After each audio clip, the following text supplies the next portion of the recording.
Okay, we have made it over to section 1.3. It's all about continuity.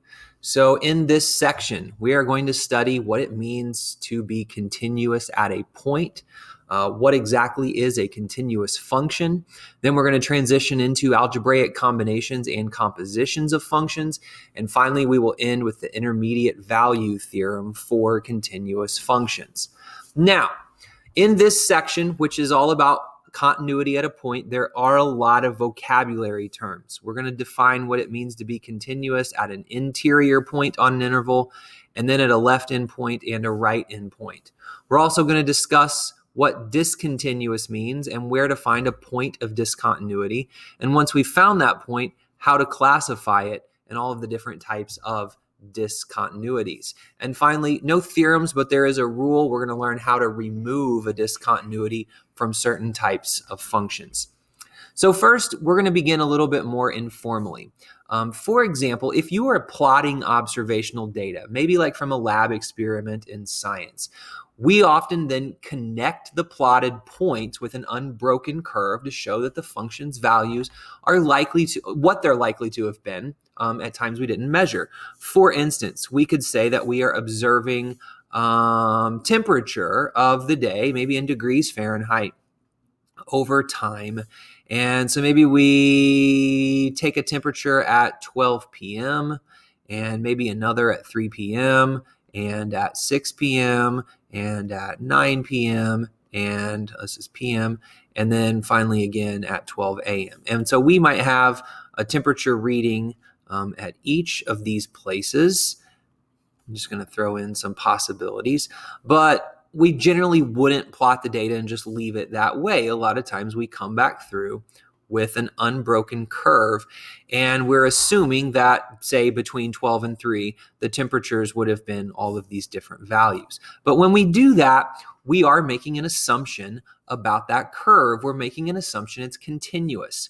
So informally, here's what it means to be a continuous function. It's any function whose graph can be sketched in one continuous motion without lifting the pencil. So if you can envision a graph that you're going to make the whole entire graph without ever taking your pencil up off the paper, well, you're talking about a continuous function. So let's investigate a little bit.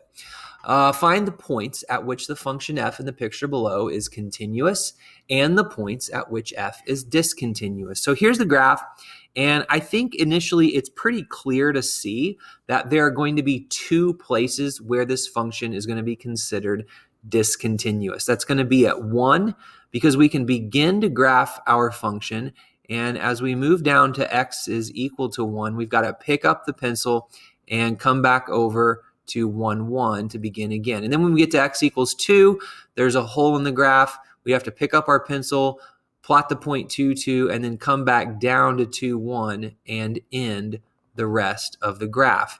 So initially, we can give an answer like what is given in the caption here of figure 1.18 from your book. It says this function is continuous on the closed interval 0 to 4, except at x equals 1, where there's a jump, and at x equals 2, where there's a hole. But we can begin to investigate continuity a little bit further, or at least continuity at a particular point. I'm wondering what it means to be continuous now at endpoints. So we can talk about continuity at x equals 0 because as we move closer and closer to x equals 0, the y value we seem to approach is 1, and also the y value at x equals 0 is 1. So not only does the function go into the point at 1, it is at 1. So we can make a mathematical statement, something to the effect of the limit as x goes to 0 from the right of this function is equal to f of 0 at that function. And this is going to get us into the definition of continuity very soon. What about at the right endpoint? Well, we just kind of do the same thing, but from another direction.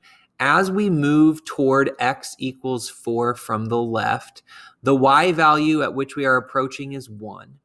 And then the actual y value at x equals 4 is 1. And because those are the same, we can say this function is continuous there. So at x equals 4, the limit as x approaches 4 from the left is actually equal to f of 4. So there's an idea about continuity somewhere in the middle of an interval, and then there's a slightly different idea about continuity at the endpoints of an interval, and that's where we're going to get into now. To define continuity at a function's domain, we need to define continuity at both an interior point and at an endpoint. And this is a nice figure to kind of show what we mean there. Continuity at some interior point involves a two-sided limit. So we have to think about the function entering that point from both sides, and we have to think about what the function's value is exactly at that point. However, at a far left endpoint, we only have to think about a one-sided limit, the limit coming from the right, and then what's happening there. On the far right side, then we'd have to think about the limit coming from the left and what exactly happens there. So that brings us to then a formal definition of continuity at a point. So for continuity at some interior point inside an interval, a function y equals f of x is continuous at an interior point C of its domain if the limit as x approaches C, notice this is a two-sided limit, of f of x is equal to f of c. Many textbooks take this continuity definition and break it up into three parts. This one phrase here covers all three, but those three pieces would look like this. Number one, we need to make sure that f of c is defined. So is there a point there? You can't be continuous at some point if the point doesn't exist. Number two, the two-sided limit as you approach that point needs to be in existence as well. So limit as x goes to c of f of x exists. So that means the left-hand limit and the right-hand limit both have to be the exact same value.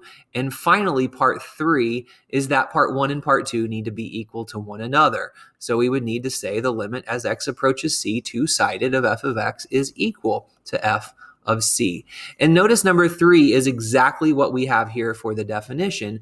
But if number three is true, then number one, f of c is defined. Number two, the limit as x approaches c of f of x exists. Those kind of come along for free. If number three is true, one and two have to be. So this is the big idea of continuity at a point. For endpoints, it's like what we discussed on the previous slide. A function y equals f of x is continuous at a left endpoint A or continuous at a right endpoint B of its domain if you approach A from the right and that limit is the same as the function value. So we're thinking, okay, well, here's our endpoint A. This function is heading to some y value, and there's a point there. Or a right endpoint B, this function is heading towards some particular y value. It's approaching that place, and the function value at B is the same as the limit. So there's a definition of continuity. As far as continuity goes, a function is said to be not continuous at a point. Then we can say it's discontinuous. So that vocabulary kind of makes sense there. You're either continuous at a point or you're discontinuous at a point. And that particular point is said to be a point of discontinuity. And we need to note that constant value doesn't necessarily have to be in the domain. For instance, the function f of x equals 1 over x, we can say it's discontinuous at x equals 0, but x equals 0 is not in the domain of the function anyway, because we know this function's graph has a vertical asymptote at x equals 0. So it can be discontinuous at that point, even though that point is not in the domain. So here's another example. We want to find points of continuity or discontinuity in the greatest integer function. So as a reminder, if you're graphing this function in Desmos, you do have to type the word floor to get the greatest integer function. But let's see. So this greatest integer, also called the step function, and I think it's called the step function because we can imagine a person having to step on each little, staircase of the function as it moves up. But what do we want to say about the continuity? Well, it's mostly continuous in between integers, but every time we hit an integer, we have to lift our pencil from the paper and move to the next step up the staircase. So we can say something to the effect of it is discontinuous at every integer. And if we wanted to get formal with that, let's take a look at, say, the number 3. That's where our little guy is about to walk into. The limit as x approaches 3 from the left is 2. And the limit as x approaches 3 from the right, that's 3. Which means that the two-sided limit does not exist. And if that limit doesn't exist, then continuity can't occur because that limit could not be equal then to the function's value at the particular constant. So we're going to pause there, and we will be back in a part 2 of this video where we're going to talk about restoring continuity along with types of discontinuity.